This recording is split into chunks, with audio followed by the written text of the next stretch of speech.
నమస్కారం. లైవ్ షోకి స్వాగతం. ముందుగా ఈరోజు కొన్ని ఆసక్తికరమైన వీడియోలు చూద్దాం.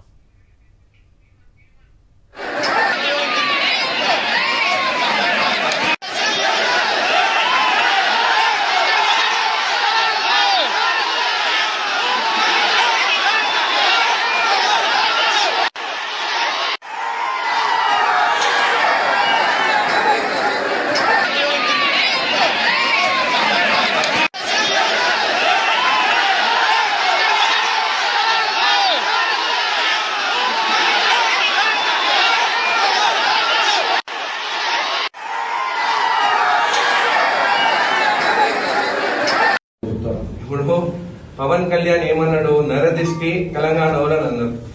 నిలబడేటోళ్ళకి సిగ్గుండాలి. తెలంగాణ ప్రజలని మనని అందరినీ నరదిష్టి, మన కన్ను మంచి కాదని ఆయన పార్టీ నుంచి నిలబడ్డారంటే మీరు అర్థం చేసుకొని. అయినా కానీ ఆయన ఒక యాక్టర్. ఈ యాక్టర్స్ ఎట్లుంటారు, ప్రొడ్యూసర్స్ కోసం వెతుకుతుంటారు. అంటే ప్రొడ్యూసర్స్ పైసలు పెడితే యాక్టింగ్ చేస్తారు. 2019 లో వితౌట్ ప్రొడ్యూసర్ పోయినాడు, ఒక సీట్ గెలవలేదు.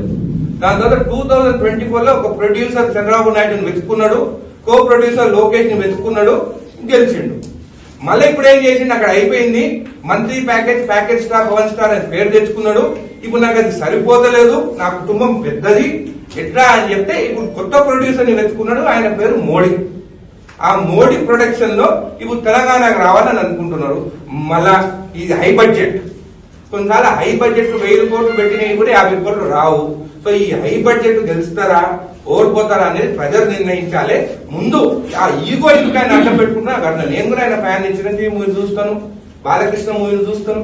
ఏ మూవీ బాగుంటే ఆ మూవీ చూస్తాం. తెలంగాణకి వచ్చిన తర్వాత మళ్ళా ఆందోళన కన్ను మన తెలంగాణ పైన పడ్డది. మన భూముల రేట్లు ఎక్కున్నాయి, ఆంధ్ర భూముల రేట్లు తక్కున్నాయి. వాళ్ళు బెంగళూరు కర్ణాటక పోతే బతకలేరు. తెలంగాణ కోసం మనం అమాయకులము. వాళ్ళు ఏమన్నా నరదిష్టాన్ని అన్నా కానీ మనం పడి వింటున్నాము కాబట్టి మన దగ్గరకు వస్తున్నాం. రైట్.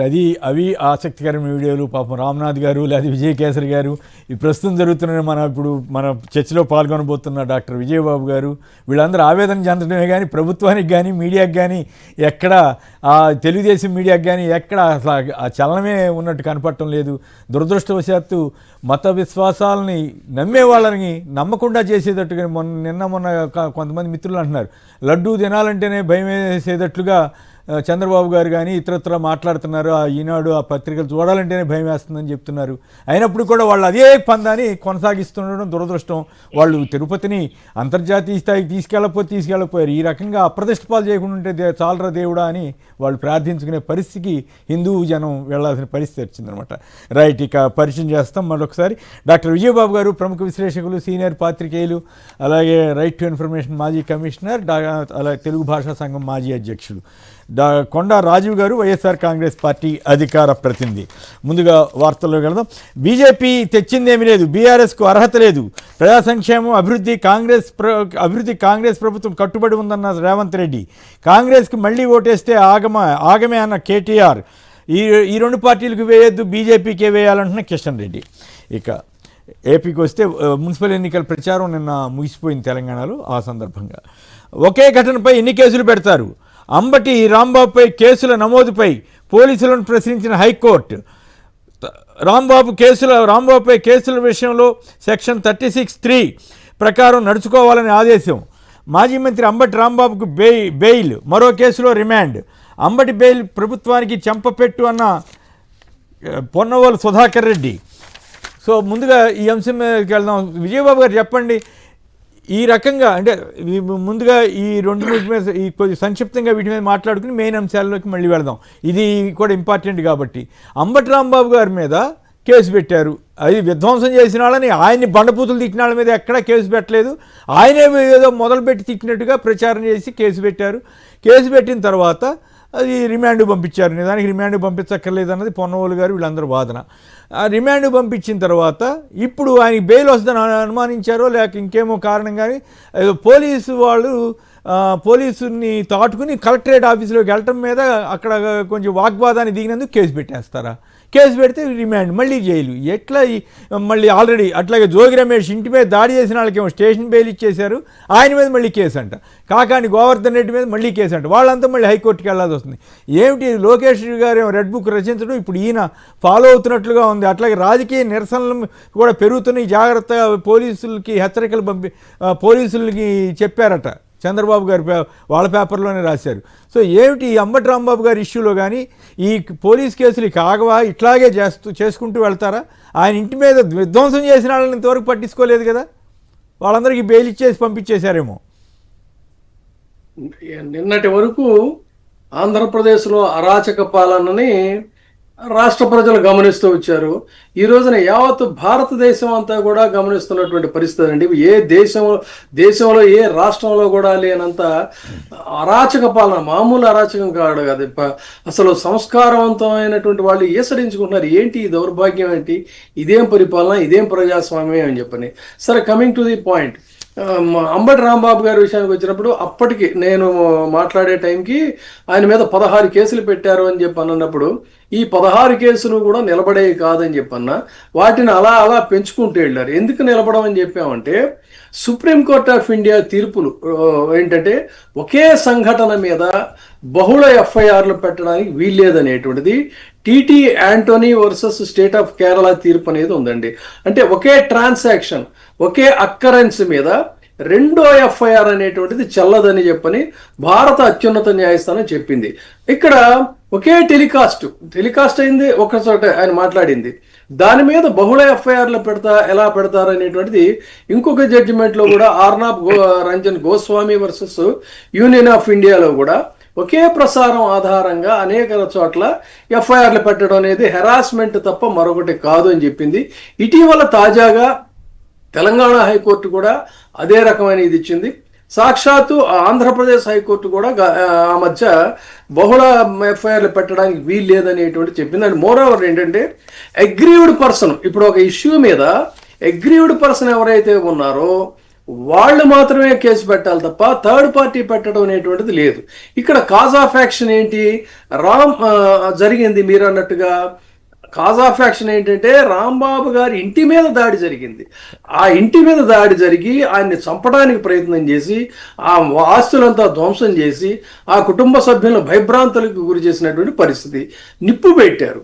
నిప్పు పెట్టడం అంటే అంతకుముందు కూడా చెప్పి IPC section 335 mischief by fire, section 435, 436 కనుక పెట్టినట్లయితే వాళ్ళకి యావజ్జీవ కారాగార శిక్ష లేదంటే 10 ఏళ్లకు తగ్గకుండా ఖైదు విధించేటువంటి అవకాశం ఉందండి. తర్వాత 427 డ్యామేజ్ చేశారు. తర్వాత రైటింగ్ 147/148 ఇవి రైటింగ్. ఈ సెక్షన్లు ఏమి పెట్టకుండా వాళ్ళ మీద ఏదో, అది కూడా ఏంటి ప్రధానమైనటువంటి వ్యక్తుల మీద, ఆ ఎమ్మెల్యేనో ఆవిడ హస్బెండ్ ఉన్నారు, వాళ్ళెవరి మీద కూడా పెట్టకుండా ఏదో తూతూ మాత్రం కదా కేసులు పెట్టి ఈయన మీద మాత్రం బహుళ కేసులు పెట్టడం అంటే ఈ దేశంలో న్యాయాన్ని మీ చేతుల్లోకి తీసుకొని మీ ఇష్టారాజ్యం కింద పేటరేగిపోదామంటే న్యాయ వ్యవస్థలు చూస్తూ ఊరుకోవు. సో అదే గతంలో చెప్పినటువంటి తీర్పుల ప్రాతిపదికగానే గౌరవ ఆంధ్రప్రదేశ్ హైకోర్టు చాలా విస్పష్టంగా చెప్పింది. కాబట్టి ఇది వాళ్ళకొక చెంపపెట్టు. వాళ్ళు ఇష్టారాజ్యం కింద ఆయన్ని అసలు జైల్లోంచి బయటికి రాకుండా మొత్తం రాష్ట్రాలన్నీ తిప్పి ఆయన అనారోగ్యం పాలు చేసి పూర్తిగా ఆయన యొక్క జీవితాన్ని ఛిద్రం చేసేయాలనేటువంటి ఒక రాక్షస క్రీడ ఏదైతే ఉందో ఆ రాక్షస క్రీడకి గౌరవ హైకోర్టు వారు మొట్టికాయలు వేశారు. ఇక పోలీసు ఉద్యమాల్లో అనేటువంటివి ఏంటంటే ప్రజాప్రతినిధులు వాళ్ళు డెఫినెట్ గా అడ్డగేస్తారు, పోలీసులు దాన్ని నిరోధిస్తారు. కాదండి, మీకు ఇక్కడ ఒక పాయింట్ చెప్పాలి, మీకు గుర్తుండే ఉంటుంది. చంద్రబాబు గారు ఎన్నిసార్లు పోలీసులను తోసుకుంటూ వెళ్ళిపోయి ఘటనలు అనపర్తి కానీ కుప్పంలో కానీ అనేక చోట్ల లోకేష్ గారు ఎన్నిసార్లు చేశారు. పవన్ కళ్యాణ్ గారు అయితే పోలీసుల్ని వ్యతిరేకిస్తూ రోడ్డు మీదే పడుకున్నారు. మరి అయినా కూడా వాళ్ళ మీద ఇప్పుడు ఆ రోజుల్లో కేసులు పెట్టలేదు కదా. ఇప్పుడు పోలీసు కలెక్టరేట్లోకి వెళ్ళడానికి వీల్లేదని చెప్పి ఆయన ఏదో ప్రయత్నం చేస్తే అప్పుడేదో ఘర్షణ జరిగి దాని మీద కూడా కేసు. ఇప్పుడు ఈ కేసుతో పాటు దాన్ని ఈ కేసులో బెయిల్ వస్తుంది కాబట్టి దాన్ని టేకప్ చేసి రిమాండ్ పంపించారు. అసలు కాదండి, పెద్ద పెద్ద ఉద్యమాల్లో ఆ రోజుల్లో కాంగ్రెస్ ప్రభుత్వంలో వి హనుమంతరావు గారు లాంటి వాళ్ళు ఊరుకురికి మాట్లాడితే వెళ్ళి ధర్నాలు చేస్తా ఉండేవాళ్ళు, కేసులు పెట్టేవాళ్ళు. ఇలాంటి కేసులు, పొలిటికల్ కేసుల మీద వాళ్ళు పోలీసులు ఏమంటారంటే సార్ ఒకసారి వచ్చి సంతకం పెట్టి వెళ్ళిపోండి స్టేషన్ తీసుకొని అని చెప్పేవాళ్ళు. అలాంటి కేసు మీద దీన్ని పెద్ద భూతత్వం నుంచి గ్లోరిఫై చేసి చూపించి దీనికి ఎంత బిల్డప్ ఇవ్వటం అంటే ఈ రాక్షసానందం అసలు ఏంటో తెలియట్లేదు. పూర్తిగా ఒక రాక్షస వికృత క్రీడతో వాళ్ళలో వాళ్ళు సంతోషిస్తున్నారో లేదంటే ఆత్మన్యూనతతో వాళ్ళలో వాళ్ళు రగిలిపోతున్నారు వాళ్ళు. ఎందుకంటే వాళ్ళ బాడీ లాంగ్వేజ్, వాళ్ళ ఫీలింగ్స్ చూస్తే పూర్తిగా వాళ్ళ ముఖాల్లో చిరునవ్వు మాయమైపోయింది, సంతోషం మాయమైపోయింది. అది మరోవైపేమో హిందూ మతోద్ధరణ అంటారు. చాలా రకరకాల ఇది ఉన్నాయి. 2009లో ఆయన ఏం చెప్పింది, కొన్ని వీడియోలు కూడా వచ్చినాయి, అవి మళ్ళీ తర్వాత చెప్తా అనుకోండి. ఇక్కడ శ్రీశైలంలో శివభక్తుల మీద లాఠీ చార్జ్ చేస్తున్నారు. మరి ఇప్పుడు ఇది చంద్రబాబు గారు బాధ్యత వహిస్తారా? హిందూ మతం మీద అట్లా లాఠీ చార్జ్ చేయొచ్చా అని ఎవరైనా అడిగితే ఏం చెప్తారు? ఒకటి ఇక్కడ గమనించాల్సింది ఏంటంటేనండి, ఇందాక అది వేశారు ఆయన చంద్రబాబు నాయుడు గారు మాట్లాడుతున్నటువంటి మాటలు ఉదయాన్నే వింటే మనబోటి అంటే స్వామి వారిని ఆరాధించేటువంటి వాళ్ళం, నిత్యం తలుచుకునేటువంటి వాళ్ళకి ఎంత బాధాకరంగా అనిపించిందంటే నాకైతే, నేను దీన్ని చాలా సింపుల్ గా మీకు సంస్కృతంలో చెప్తాను. తెలుగు లిప్యంతరం పవిత్రం తే ప్రసాదం హీ రాజ నిత్యర్థ ముదీర్యతే కటువాక్యై ఘూర్ణంతి భక్త హృదయాన్ని దుఃఖిత తద్వాక్యా శరసంఘాతాన్ భిందిత్వం కరుణానిదే మన సంరక్షణాయ పాహి భక్తాన్ వెంకటేశ్వర. ఓ వెంకటేశ్వర స్వామి, నీ పవిత్ర ప్రసాదాన్ని రాజకీయ ప్రయోజనాల కోసం ప్రస్తావిస్తూ ఒక దారుణమైనటువంటి కటువైనటువంటి మాటలతో భక్తుల హృదయాలను కలవరపెడుతున్నారు. ఓ కరుణానిధి, ఈ దూషణ వాక్యాల యొక్క ముష్కరుల యొక్క మాటల్ని, వాళ్ళ చేష్టల్ని కూడా అణిచి భక్తుల మనోభావాలు రక్షించవయ్యా అనేటువంటిది ఈ ప్రార్థన.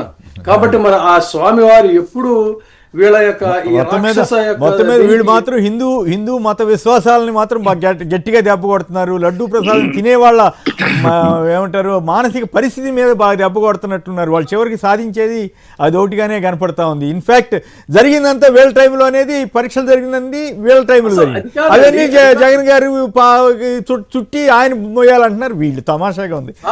వెంకటేశ్వరుడు మా ఇలవేల్పు అని చెప్పే వ్యక్తి బాత్రూమ్ కడిగేటువంటి ఇదంటే ఎంత దౌర్భాగ్యం. ఎక్కడ ఉందండి చూపించమనండి, అదే దీంట్లో చూపించమని కాదు. వాళ్ళు ఎల్లో మీడియా రాసింది ఈయన పట్టుకున్నాడు. పై పేపర్లు చదివానని చెప్పారు. నేను ప్రొఫెసర్ నాగేశ్వర గారు అయితే ఎంత ఆవేదన చెందా అంటే నాకు అంత కోపం వచ్చింది ఆయనకి.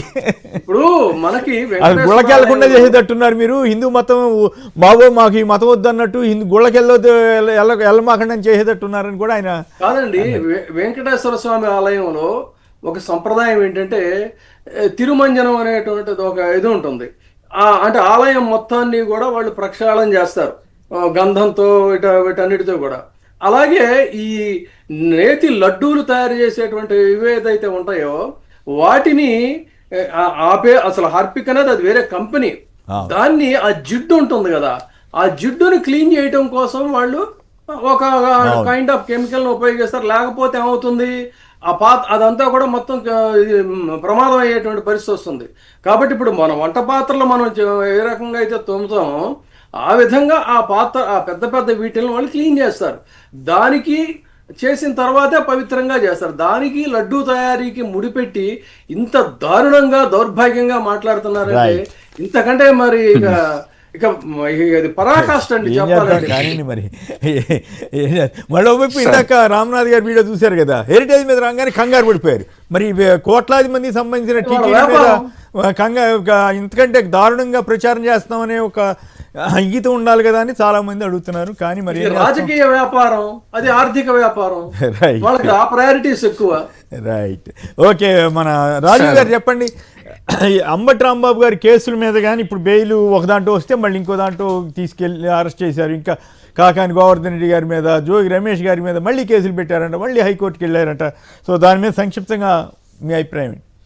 కేఎస్ఆర్ గారు, మీకు విజయబాబు గారికి, సాక్షి టీవీ న్యూస్ ఛానల్ వీక్షకులందరికీ నా హృదయపూర్వక నమస్కారం. Good morning sir. క్లుప్తంగా ఈ అంశం మీద 2 వాక్యాలు చెప్తాను. ఏంటంటే, బాబాసాహెబ్ డాక్టర్ బిఆర్ అంబేద్కర్ గారు రచించినటువంటి రాజ్యాంగం అమల్లో ఉన్నట్టయితే బాధితులు కంప్లైంట్ ఇస్తారు, పోలీసులు నిందితుల మీద కేసు పెడతారు. కానీ నారా చంద్రబాబు నాయుడు గారు కొడుకు నారా లోకేష్ గారు రచించినటువంటి రెడ్ బుక్ రాజ్యాంగం కానీ అమల్లో ఉంటే బాధితులు కంప్లైంట్ ఇచ్చినా బాధితుల మీద కేసులు పెడతారు, బాధితులు కంప్లైంట్ ఇచ్చినా నిందితులనే రక్షిస్తారు.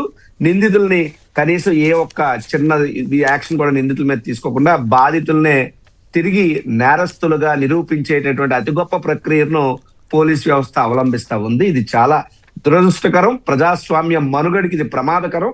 ఈ రాష్ట్రంలో వీళ్ళు చేస్తున్నటువంటి పాలన వల్ల ప్రతిరోజు అనునిత్యం ప్రజాస్వామ్యం కూని అవుతూనే వస్తుంది. ఇక్కడ అంబటి రాంబాబు గారి విషయమైనా, కాకాని గోవర్ధన్ రెడ్డి గారి విషయమైనా, జోగి రమేష్ గారి విషయమైనా వీళ్ళంతా ఎవరు? వీళ్ళు వైఎస్ఆర్ కాంగ్రెస్ పార్టీ నాయకులు, మాజీ మంత్రులు, ప్రజాప్రతినిధులుగా పనిచేసినటువంటి వ్యక్తులు. అనునిత్యం వీళ్ళు ఏం చేస్తున్నారు?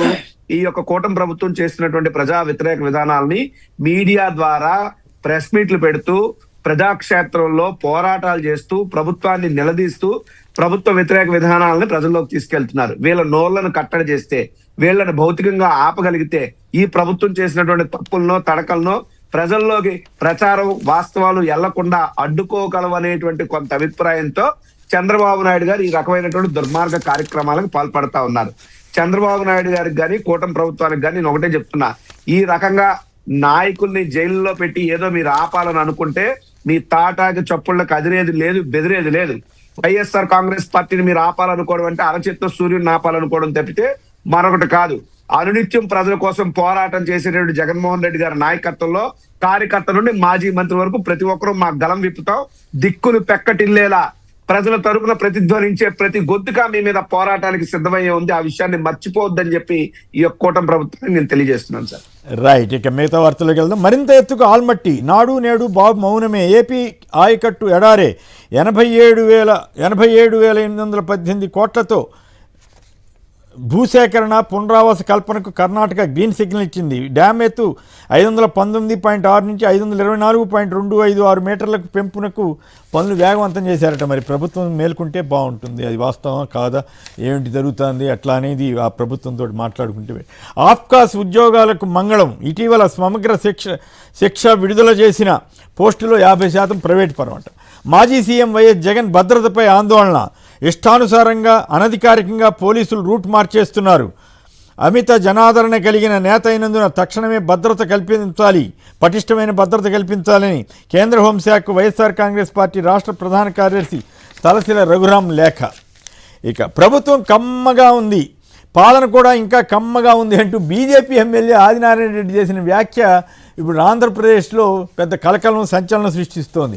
మరి ఏ కారణంతో తెలియదు కానీ చంద్రబాబు గారు నిన్న ఐఏఎస్లు ఐపీఎస్ల మీటింగ్, సెక్రటరీల మీటింగ్ అంట, కులచిచ్చుకు కుట్రలు వాటిని ఎట్టి పరిస్థితులను ఉపేక్షించొద్దు అని అన్నారట. ఎల్లో మీడియా ప్రముఖంగా రాసింది. రాజకీయ నిరసనలపై ప్రత్యేక నిఘా పెట్టాలట. ఇప్పుడు ఆల్రెడీ చేస్తుంది అదే కదా, రెడ్ బుక్ అంతా దాని మీదే కదా. పోలీసులకు ముఖ్యమంత్రి ఆదేశం, శాంతి భద్రతల పరిరక్షణలో టెక్నాలజీ, వ్యక్తిత్వ హననానికి పాల్పడితే కఠిన చర్యలు. తెలుగుదేశాన్ని మించిన వాళ్ళు ఎవరున్నారు వ్యక్తిత్వ హననం చేయగలిగిన సత్తా సామర్థ్యం ఇంకెవరికి ఉందనేది ప్రశ్న. ముందుగా విజయబాబు గారు చెప్పండి, అసలు కుల రాజకీయాన్ని తీసుకొచ్చింది ఎవరు?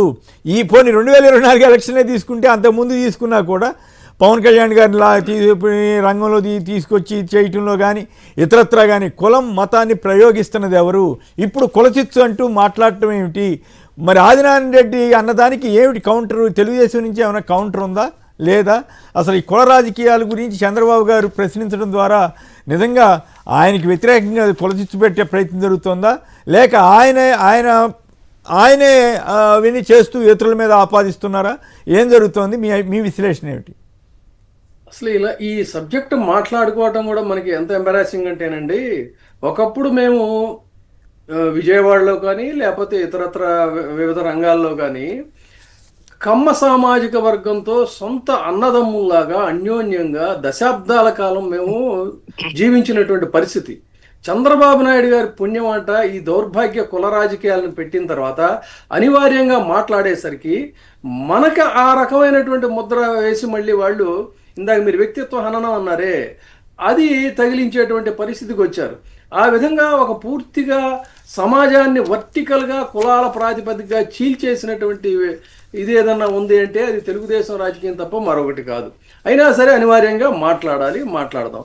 గతంలో ఏం చేశారు? అధికారాన్ని కైవసం చేసుకోవడానికి పులిహార కలిపినట్టు కులాలను కలిపే రాజకీయం, కులాలను కలపాలని చెప్పని జగన్మోహన్ రెడ్డి గారిని ఒక బూచిగా చూపించి వాళ్ళు అధికారం కోసం ఇదయ్యారు. పోని కలిపారు.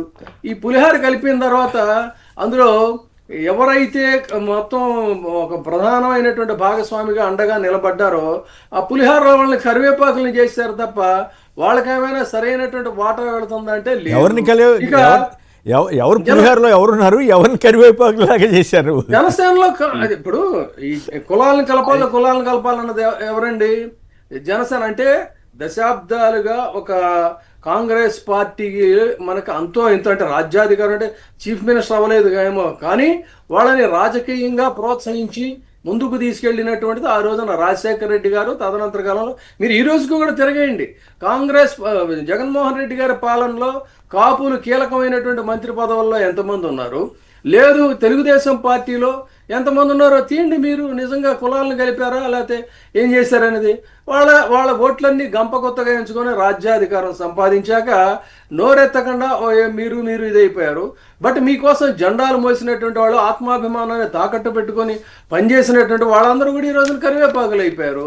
ఇక బీజేపీ విషయానికి వచ్చినట్టయితే అబ్బో మనది జాతీయ పార్టీ, మనమే అండా దండ కండ అని చెప్పని వాళ్ళు అనుకుంటే వాళ్ళేమో సిక్స్త్ ఫింగర్ అంటే ఇంకా సిక్స్త్ ఫింగర్ అనే కంటే కూడా సరైన పదం వాడాలంటే వాళ్ళకి కొంచెం ఇబ్బందికరంగా ఉన్న అజాగళ స్థనాలు అంటారు. ఆ అజాగళ స్థనాల కింద వాళ్ళు మిగిలిపోయారు. మేకకి మెడ కింద 2 ఉంటాయి కదా, వాటి ఉపయోగం ఏమి ఉండదు, వాటిని అజాగళ స్థానాలు అంటారు. ఈ ఆంధ్రప్రదేశ్లో బీజేపీ యొక్క పరిస్థితి కూడా ఆ విధంగా ఇదైన తర్వాత సహజంగా ఆదినారాయణ రెడ్డి లాంటి వ్యక్తికి కడుపు మండుతుంది. అటు ఆదినారాయణ రెడ్డికి కడుపు మండటమే కాదు, జనసేనలో ఉన్నటువంటి బొలిశెట్టి శ్రీనివాస్ లాంటి వాళ్ళు కూడా పదే అదే విషయాన్ని మాట్లాడుతున్నారు. అంటే ఇక్కడ జరుగుతుంది ఏంటి, పూర్తిగా ప్రధానమైనటువంటి వాటాలన్నీ కూడా వాళ్ళు పంచుకుంటూ వీళ్ళని ఏంటంటే ఒక యాక్సిలరీస్ కింద వాడుకుంటున్నటువంటి పరిస్థితుల్లో కొంత మెల్లిమెల్లిగా ఇప్పుడు గొంతులు అనేటువంటి పైకి లేస్తున్నాయి. ఈ కుల రాజకీయాలు, కుల చిచ్చు అనేటువంటిది తెచ్చిందే మీరు కదా, కాబట్టి దాని ప్రభావం డెఫినెట్గా దాని రిప్రకషన్స్ ఉంటాయి. వాటికి సంబంధించి మీరు భారీ మూల్యాన్ని చెల్లించుకోక తప్పదు. అందుకనే చంద్రబాబు నాయుడు గారు ఇది కాదండి, ఆయన యొక్క రాజకీయ అనుభవంతో ఆ కార్డు, కులాల కార్డు అనేటువంటిది ఒకసారి విన్ అవ్వడానికి పనికొచ్చింది. ఇక తర్వాత అది ఎక్స్పైర్ అయిపోతుంది. అది అందుకని చెప్పని ఇప్పుడు లడ్డూతో కొడదామని చెప్పని మత రాజకీయాలను ప్రారంభించాడు ఆయన.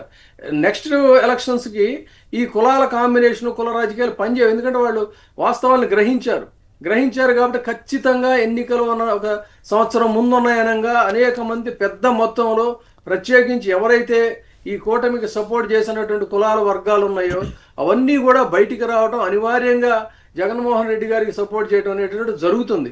ఇది గమనించి ఆయన ముందు జాగ్రత్త పడి ఏం చేశాడంటే ఆయన ఒక మతనాయకుడి కింద, ఒక మతానికి సంబంధించిన వ్యక్తిగా ఫోకస్ చేయడానికి కుట్రలకు ఇప్పుడే తెరలేపి పూర్తిగా ఏంటంటే లడ్డూతోనే కొడదాం, సెంటిమెంట్తోనే కొడదామని ఇప్పుడు లడ్డూ రాజకీయం ప్రారంభించారు.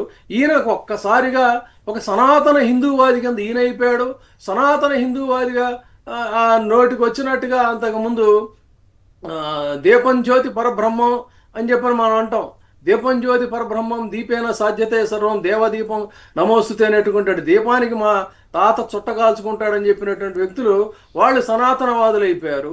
ఈయన చంద్రబాబు నాయుడు గారు అసలు ఈ రోజుకి కూడా స్వామివారి ప్రసాద్ నోటికి వచ్చినట్టు మాట్లాడే ఈయన ఒక సనాతనవాది అయిపోయాడు.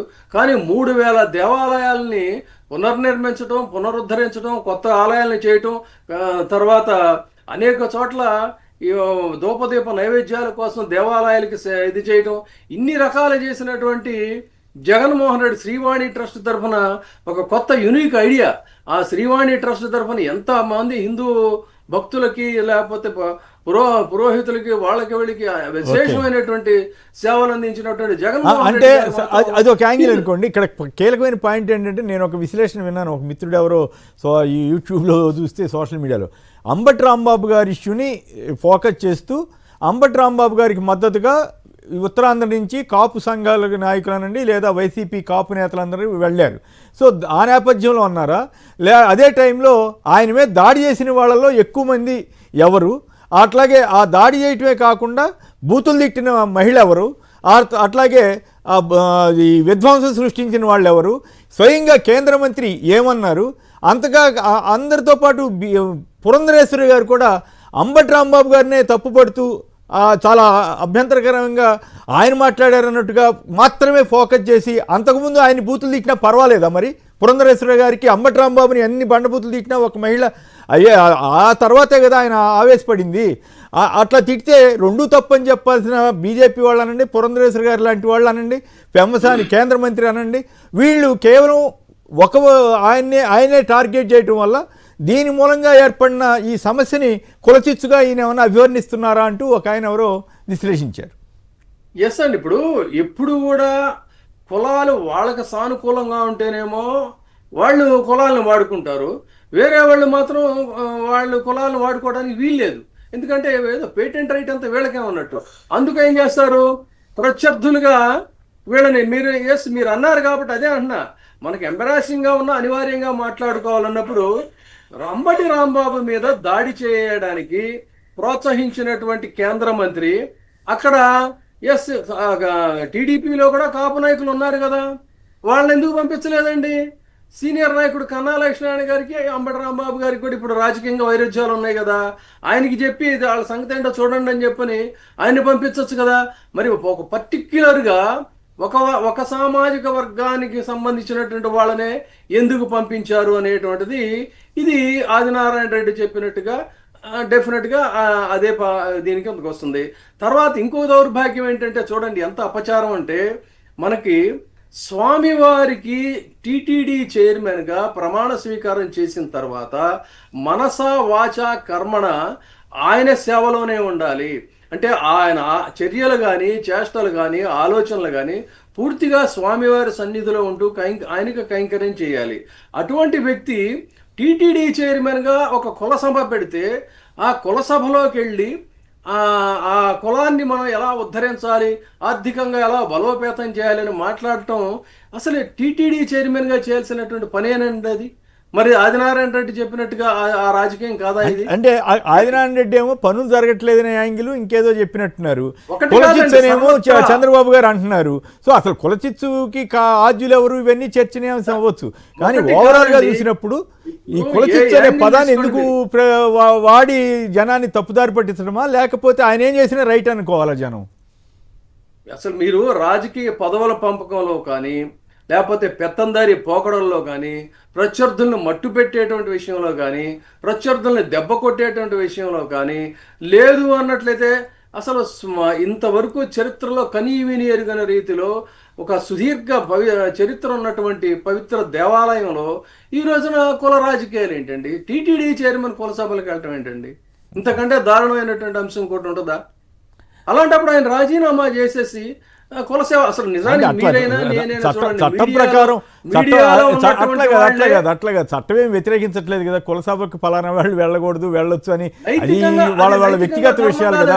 ఇప్పుడు ముఖ్యమంత్రి స్థానంలో ఉన్న వాళ్ళు కూడా వెళ్తున్నారు, దానికి మనం ఏం చేస్తాం? కొన్ని రాష్ట్రాలు అది కాదు, అసలు మీడియాలో ఉండి కూడా కుల సభలకు వెళ్ళకూడదు, అది నైతికమైన విషయం కదా. మనకి పరిచయాలు ఉన్నాయి కానీ ఎప్పుడు కూడా ఒక సంపాదకుడిగా కానీ దీనిగా కానీ మనం వెళ్ళాలి. అలాంటిది ఒక మీడియా బ్యారన్ గానే నువ్వు వెళ్ళకూడదు, అలాంటిది టీటీడీ చైర్మన్ గా వెళ్ళి మాట్లాడటం అనేది పూర్తిగా నైతికంగా కరెక్ట్ కాదు. అందుకని ఎటు చూసినా ఏ యాంగిల్లో చూసినా కూడా ఆ ఫ్లేవర్ నిజంగానే ప్రభుత్వంలో ఆదినారాయణ రెడ్డి గారు అన్నట్టుగా నిజంగానే ప్రభుత్వంలో కులపెత్తనమే ఎక్కువగా ఉందని మీరు కూడా అనుకుంటున్నారా? అది కరెక్ట్గా కాదా? ఆదినారాయణ రెడ్డి గారు ఆయనకి ఏమైనా పనులు అవ్వకపోతే ఏమన్నా అన్నాడా? ఖచ్చితంగా అదే జరుగుతూ ఉంది. ఇప్పుడు మీరు అక్కడ తీసుకోండి, అదే చెప్తున్నా, ఆ పదవుల్లో కీలకమైనటువంటి పదవుల్లో ఎవరున్నారు చెప్పండి? ఇప్పుడు ఫర్ ఎగ్జాంపుల్ కేంద్ర మంత్రి పదవి వ్యవహారం తీసుకుందామండి.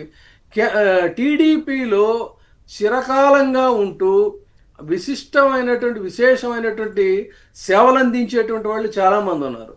మరి తొలిసారి ఎంపీ అయినటువంటి వ్యక్తికి కేంద్ర మంత్రి పదవి ఎందుకు ఇచ్చారండి? అనుకుంటే నాకు ఇటీవల తెలిసింది రిచెస్ట్ పర్సన్స్ లో ఒకడంట కదా. అదే చెప్తున్నా, అదే అది ఇది రెండు కావాలి.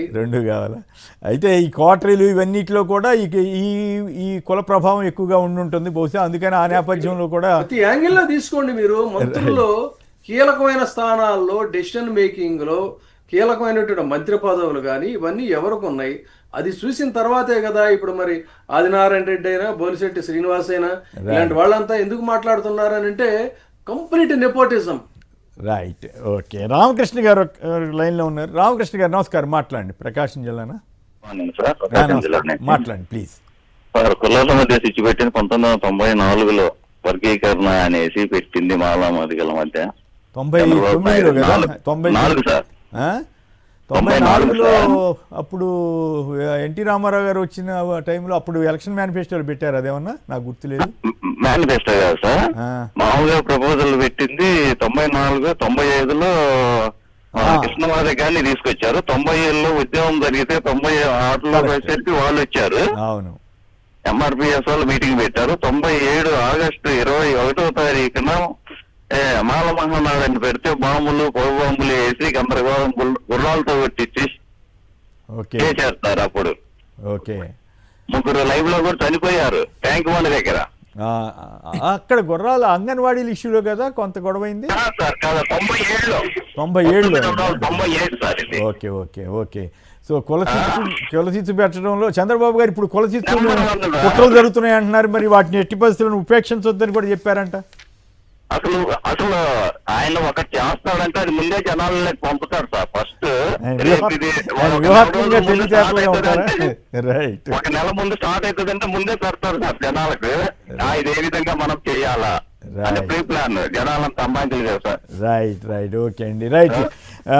రాజీవ్ గారు చెప్పండి, కులచిచ్చు పెట్టడానికి కుట్రలు జరుగుతున్నాయని బాధపడుతున్నారు చంద్రబాబు గారు. ఎందుకు? మీరే కదా ప్రధాన ప్రతిపక్షం, మీ మీదే కదా ఈ ఆరోపణలు అయి ఉంటాయి. మరి ఎందుకు మీరు నిజంగానే ఆ పని చేస్తున్నారా? ఎట్టి పరిస్థితులను ఉపేక్షించవద్దని కూడా అంటున్నారు. అఫ్కోర్స్ మీరు అడగచ్చు, అంబటి రాంబాబు గారి మీద దాడి చేసిన వాళ్ళు ఎవరు, వాళ్ళ మీద బూతులు తిట్టిన వాళ్ళు ఎవరు, వాళ్ళ మీద ఎవరి మీద కేసులు ఎందుకు పెట్టలేదని మీరు అడుగుతారేమో. బట్ కులచిచ్చు ఎవరు పెడుతున్నారు, ఆ కుట్రలు ఎవరు చేస్తున్నారు? సార్, కులచిచ్చుకి ఈ రాష్ట్రంలో care of address Telugu Desam party, Chandrababu Naidu గారి నాయకత్వం. కులాల మధ్య చిచ్చు పెట్టి ఆ చలిలు ఆ మంటలతో రాజకీయంగా చలి కాచుకునే వ్యక్తి ఆయన. రెండవది, ఆంధ్రప్రదేశ్ రాష్ట్రంలో రాష్ట్ర రాజకీయ చరిత్రలో దుష్ప్రచారాలు చేయటం, విష ప్రచారాలు చేయటం, లేదా క్యారెక్టర్ అసాసినేషన్లు చేయటంలో చంద్రబాబు నాయుడు గారిది అందవేసినటువంటి చెయ్య. అలనాడు ఎన్టీ రామారావు గారిని స్త్రీలోలుడు అని చెప్పి ప్రచారం చేయాలన్నా ఆ క్రెడిట్ చంద్రబాబు నాయుడు గారికి దక్కింది. అలనాడు వంగవీటి మోహన్ రంగా గారిని రౌడీగా చిత్రీకరించాలన్నా ఆ క్రెడిట్ చంద్రబాబు నాయుడు గారికి దక్కింది. అలనాడు బెల్లి లలితక్క గారిని వ్యక్తిత్వ హననం చేయడంలో భాగంగా అక్రమ సంబంధాలంటూ అంటగట్టారే, అది చంద్రబాబు నాయుడు గారి క్రెడిటే.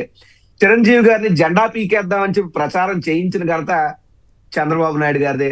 జగన్మోహన్ రెడ్డి గారి మీద 1,00,000 కోట్ల అవినీతి అనేటువంటి లేనటువంటి అవినీతి ముద్రని విష ప్రచారం చేసినటువంటి ఘనత కూడా చంద్రబాబు నాయుడు గారిదే. ఆఖరిగా ముద్రగడక పద్మనాభం గారి లాంటి వారి మీద కూడా, ఆయన ఉద్యమానికి మద్దతు పలికిన యువతరం మీద, చిన్న చిన్న కుర్రవాళ్ళ మీద కూడా జాతి ద్రోహులు అని చెప్పి కేసులు పెట్టి ఆ ఉద్యమాన్ని దారి మళ్లించిన క్రెడిట్ కూడా చంద్రబాబు నాయుడు గారికి దక్కింది. అంటే తన రాజకీయం కోసం ఎవరినైనా వ్యక్తిత్వాన్నైనా హననం చెయ్యాలన్నా అది చంద్రబాబు నాయుడు గారికి చెల్లుతుంది. అందులో భాగంగా కులచిచ్చును పెట్టడంలో కూడా ఈయన దిట్ట. ఉదాహరణకి అంబటి రాంబాబు గారి మీద దాడి జరిగింది. నేను మొన్న ఉత్తరాంధ్ర ప్రాంతం, మరీ ముఖ్యంగా మా విశాఖ జిల్లా నుంచి వైఎస్ఆర్ కాంగ్రెస్ పార్టీ కాపు నాయకులందరం కూడా కదిలి వెళ్ళి అంబటి రాంబాబు గారికి సంఘీభావం తెలపాలన్నటువంటి ఒక లైన్ మేము తీసుకున్నప్పుడు, ఈ ప్రాంతంలో ఉన్నటువంటి కాపు సామాజిక వర్గం, మేము వైఎస్ఆర్ కాంగ్రెస్ పార్టీలో ఉన్నటువంటి కాపులు నమ్మంటే చాలా మంది కాపులు వాలంటీర్ గా, ఎందుకంటే విశాఖపట్నం నాది 1 టౌన్ పూర్ణమార్గ ప్రాంతం, ఇక్కడ నుంచి మేము బయలుదేరి ఇందులో సోదరులు అమర్నాథ్ గారు మాజీ మంత్రి గారితో నాయకత్వం మేము అంతా కదిలి వెళ్తే ఎక్కడికక్కడ పాయికరావుపేట బోర్డర్ వరకు విశాఖపట్నం ఉమ్మడి విశాఖ జిల్లా ఉంటుంది. ప్రతి జంక్షన్ లో కూడా కాపు సోదరులందరూ ముందుకు వచ్చి మాతో పాటు స్వచ్ఛందంగా వందలాది కారులో మేము వెళ్ళి అక్కడ పరిస్థితి చూసి భయానకమైనటువంటి వాతావరణం. రాంబాబు గారి ఇంట్లో వాళ్ళ బిడ్డలతో మాట్లాడితే రాంబాబు గారి కాలు కూడా ఆ రోజు గాయం చేశారు. కారు డోరు మధ్యలో కూడా కాలు పెట్టి వేసేసి ఆయన అమ్మనాభూతులు తిడుతుంటే ఏ మనిషికైనా కోప ఉద్రేకం వస్తే ఆయన చేశాడు. సరే, అటువంటి మాటలు నేను మాట్లాడకుండా ఉండాల్సిందని చెప్పాడు కూడా ఆయన. చెప్పినప్పటికీ మీరు ఇందాక నుంచి అడుగుతున్నారు ఎవరు తిడుతున్నటువంటి మహిళ ఎవరంటే, ఆ తిడుతున్నటువంటి మహిళ గుంటూరు జిల్లా గ్రంథాలయ సంస్థ చైర్మన్ అంట. నేను అక్కడికి వెళ్తే తెలిసింది. అంటే బూతులు తిట్టే వాళ్ళకి ఏ రేంజ్ లో పదవులు ఇచ్చి ప్రోత్సహిస్తారని చెప్పడానికి కాదు. అంటే అట్లా కాదు, అట్లా ఇప్పుడు కేసు పెట్టదలిస్తే వాళ్ళ మీద పెట్టండి, ఈయన మీద కూడా పెట్టండి, అది ధర్మం అవుతుంది. దాడులు చేసిన వాళ్ళ మీద, బూతులు తిట్టిన వాళ్ళ మీద కేసులు పెట్టకుండా ఒక మాట అన్నాడని చెప్పి పాపం బాధితుడి మీద కేసులు పెట్టడం ఏంటి? ఇదేంటి రెడ్ బుక్? వినబడుతుంది సార్, నా మీరు మాట వస్తుంది మాట్లాడండి, సార్? కంటిన్యూ Yeah, చేయండి. yeah. ఈ కులచిచ్చు ఎవరు పెట్టారు, ఏం కదా, ఎవరు పెడుతున్నారు, కుట్రలు ఎవరు చేస్తున్నారు? సార్ నిన్న జనసేన పార్టీ రాష్ట్ర ప్రధాన కార్యదర్శి కొణిదెల పవన్ కళ్యాణ్ గారి సోదరుడైనటువంటి కొణిదెల నాగబాబు గారు ఎస్పెషలీ వైఎస్ఆర్ కాంగ్రెస్ పార్టీలో ఉన్నటువంటి కాపులను ఉద్దేశిస్తూ ఆయన కొన్ని వ్యాఖ్యలు చేశారు. ఈ ఆయన బాధల్లో ఏంటంటే అంబటి రాంబాబు గారికి అన్యాయం జరిగితే కాపు జాతి ఎవరు అంబటి రాంబాబు గారికి అండగా నిలబడకూడదా, ఒకవేళ కాపులు అందరూ అంబటి రాంబాబు గారికి అండగా నిలబడితే నాగబాబు గారికి వచ్చినటువంటి నొప్పి ఇబ్బంది ఏంటో నాకైతే అర్థం కాల. ఆయన కొన్ని మాటలు మాట్లాడుతూ ఓ మాట అన్నారు, ముఖ్యమంత్రిని పట్టుకుని బూతులు తిడితే ముద్దు పెట్టుకుంటారా, జైల్లో పెడతారు కదా అని అడిగారు. మరి నేను అడుగుతున్నా, సరే అంబటి రాంబాబు గారు వివరణ తప్పైందని కూడా చెప్పారు. మరి అదే ముఖ్యమంత్రి స్థానంలో ఆనాడు ఉన్నటువంటి ఎన్టీ రామారావు గారు బట్లిప్పి కార్టూన్ వేసిన శ్రీధర్ అనే వ్యక్తికి మరో రోజు ఎందుకు జైల్లో పెట్టలేదు? అదే శ్రీధర్ని తీసుకొచ్చి ఈ రోజు మీరు కేబినెట్ ర్యాంక్ ఇచ్చి ఓ సలహాదారుడిగా పెట్టుకున్నారు కదా, అంటే ముఖ్యమంత్రి బట్లిప్పినోడికి మీరు ముద్దు పెట్టుకున్నట్టే కదా, ఆయన వేసినటువంటి ఆ కార్టూన్ మీరు రాజముద్ర వేసినట్టే కదా. సో తప్పులు ఇబ్బందులన్నీ మీరు చేసి రాంబాబు గారి మీద వైఎస్ఆర్ కాంగ్రెస్ పార్టీలో ఉన్నటువంటి కాపుల్లో మీరెవరు విమర్శించడానికి అని చెప్పి నేను అడుగుతున్నా. రెండోది, ఆయన ఏ రకమైనటువంటి కుల చిచ్చుకి లో ఆజ్యం పోస్తున్నారో చూడండి. నిన్న నాగబాబు గారు మాట్లాడితే ఆయన అడుగుతారు వైఎస్ఆర్ కాంగ్రెస్ పార్టీలో ఉన్నటువంటి కాపుల్ని, వంగవీటి మోహన్ రంగా గారు అబ్బాయిని అంటే వంగవీటి రాధా గారినట జగన్మోహన్ రెడ్డి గారు వైఎస్ఆర్ కాంగ్రెస్ పార్టీ మెడపెట్టి బయటికి గెంటేసింది, మీకు సిగ్గుందా అని అడుగుతున్నాడు ఆయన వీడియో. అసలు ఆయనకి ఇది ఉంది మాట్లాడుతున్నారా? అదే సార్, ఇప్పుడు నేను ఒకటే అనదలుచుకున్నా ఆయన్ని. వంగవీటి మోహన్ రంగా గారు అబ్బాయి అయినటువంటి రాధాబాబు గారికి వైఎస్ఆర్ కాంగ్రెస్ పార్టీలో ఎంత సముచిత స్థానం ఇచ్చో, ఎంత ఇంపార్టెన్స్ ఇచ్చో అది వైఎస్ఆర్ కాంగ్రెస్ పార్టీలో మా అందరికీ తెలుసు. అయితే రాజకీయ విధి విధానాల్లో ఎవరు ఏ రాజకీయ పార్టీలో జాయిన్ అవ్వచ్చు, పార్టీ మారినంత మాత్రాన మెడపట్టు గెంటేయటం అనేటువంటి లేదు. ఇక్కడ పాయింట్ చెప్పాలి, ఆయన తెలుసో లేదా కావాలని చెప్తున్నారో కానీ బందర్ ఎంపీ సీటు ఆఫర్ చేస్తే వద్దనుకుని వెళ్ళిపోయాడు అతను, తెలివి తక్కువగా. బందర్ ఎంపీ సీట్ బాలసౌరికి ఇచ్చారు, అప్పుడు ఆయన ఎంపీ అయిపోయాడు. అది వచ్చిన అవకాశాన్ని జార విడుచుకున్న అతను. అయ్యా అది సార్, అది ఆయన రాజకీయ ఆలోచన, ఆయన విధి విధానాలను ముందు చెప్పాను. అంతేకాదు, తండ్రిని చంపారు పలానా వాళ్ళని చెప్పి మళ్ళీ ఆ పార్టీలోకి వెళ్ళినటువంటి చరిత్ర కదా అది. ఎట్లా? అవును సార్ ఇక్కడ ఒక మాట ఇక్కడ మీరు అంత లోతైనటువంటి విషయ పరిజ్ఞానంలోకి వెళ్ళినా కూడా అర్థం చేసుకునే అంత స్టామినా నాగబాబు గారికి పొలిటికల్ గా లేదు. నేను ఆయనకు అర్థమయ్యే రీతిలో ఆయనకు అర్థమయ్యే రీతిలో నేను ఒకటే చెప్తాను. ఇప్పుడు అదే జనసేన పార్టీలో మాదాసు గంగాధరం గారు అనే ఒక కాపు లీడర్ ఉన్నారు కదా, ఆయన్ని మెడబెట్టు బయటికి గెంటేశారు, ఆయన పార్టీ మారాడు కదా. అంతేందుకు ఇక్కడ ఉన్నటువంటి విజయబాబు గారు జనసేనలో ఉన్నారు కదా, ఆయన పార్టీ వచ్చారు అంటే ఈయన్ని మెడపెట్టు గెంటేశారా?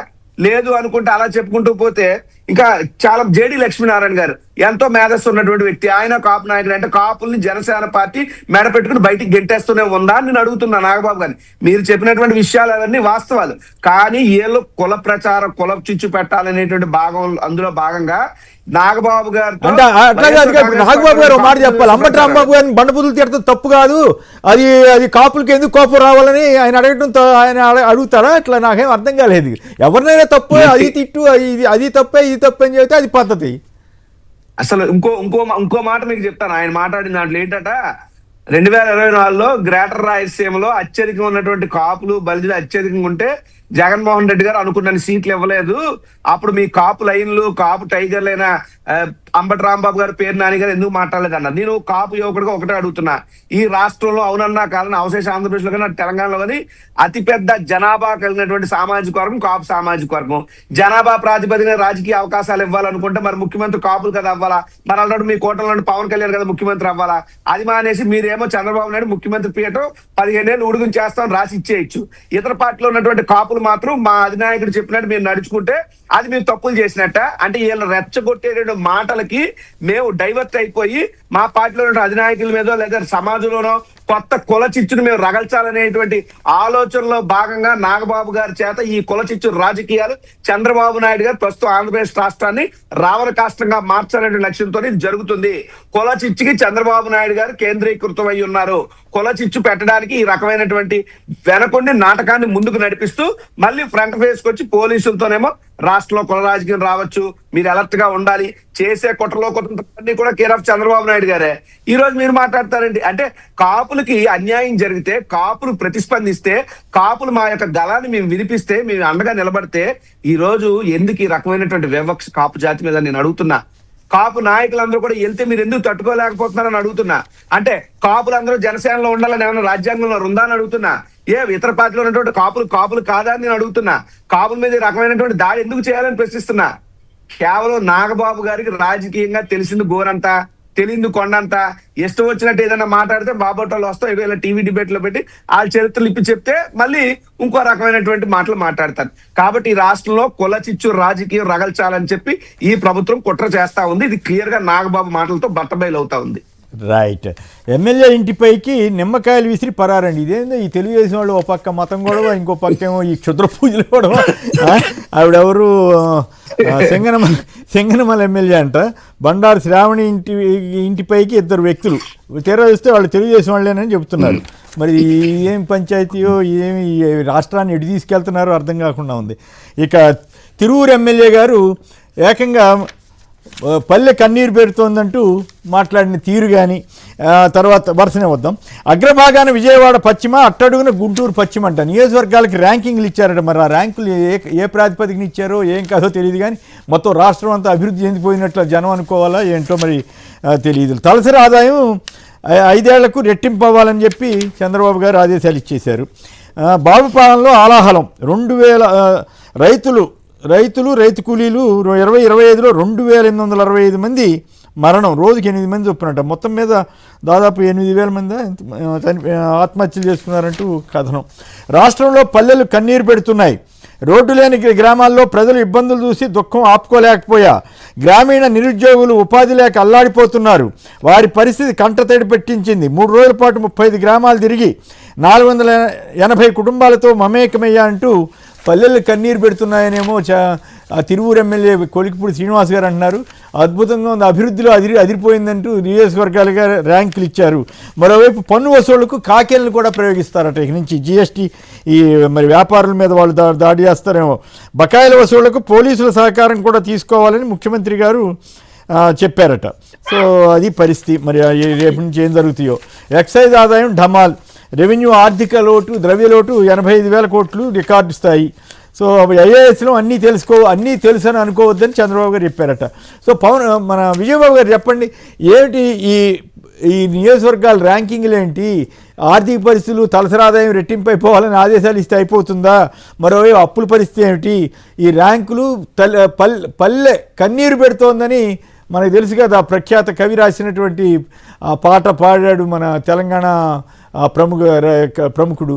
సో బోరేటి వెంకన్న గారు. సో ఇవన్నీ కూడా వీటన్నిటి మీద మీ విశ్లేషణ ఏంటి? దానికంటే నా సూచన, ఇప్పుడు చంద్రబాబు నాయుడు గారు కొత్తగా ఇంకొక దీన్ని టేకప్ చేసి 3 రోజుల నుంచి ప్రచారం చేస్తున్నాడండి. ఇది జగన్మోహన్ రెడ్డి గారు హెలిప్యాడ్ కి సంబంధించి దాని గురించి కూడా నేను కొంత వివరణ ఇద్దాం. అంటే ఆల్రెడీ దొంతిరెడ్డి వేమారెడ్డి గారు చెప్పారు. అంటే అక్కడ కాదు, కాంట్రాస్ట్ ఏంటంటే ఇక్కడ గమనించాల్సింది, చంద్రబాబు నాయుడు గారు తను ఏ పని అయితే చేస్తారో అదే పనిని ఎదుటి వాళ్ళ మీద దాడి చేయడం అనే విషయంలో ఆపాదిస్తారు. కబ్జా అనేటువంటి విషయానికి వస్తే అసలు జగన్మోహన్ రెడ్డి గారు తన ఇంటిని సొంతగా రైతుల దగ్గర నుంచి కొనుక్కొని ముందుగా ఆయన అక్కడ ఇల్లు కట్టుకున్నాడు. మరి మీ ఇంటి సంగతి ఏంటి? గతంలో అనేక సార్లు మనం పదే మాట్లాడుతున్నాం కదా. తర్వాత అసలు అది కబ్జా ఎలా అవుతుంది అనేది నేను లాజికల్గా నేను చెప్దాం అనుకుంటున్నానండి.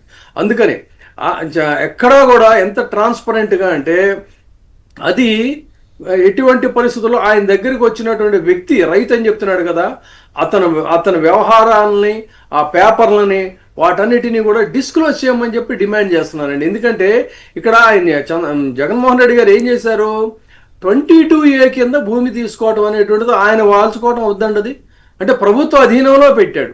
అదేవిధంగా నువ్వు కరకట్ట నిర్మాణం అన్ని రకాల వైలేషన్స్తో ఒక క్విడ్ ప్రోకోతో అక్కడ ఇల్లు కట్టుకుంటే వాటర్ మ్యాన్ ఆఫ్ ఇండియా అని చెప్పని ఆ రోజున పిలిచినటువంటి వ్యక్తి కూడా ఢిల్లీ నుంచి ఇక్కడికి వస్తే అతన్ని తెలుగుదేశం కార్యకర్తలు వెంటపడి తరిమి పరిగెత్తిచ్చారండి.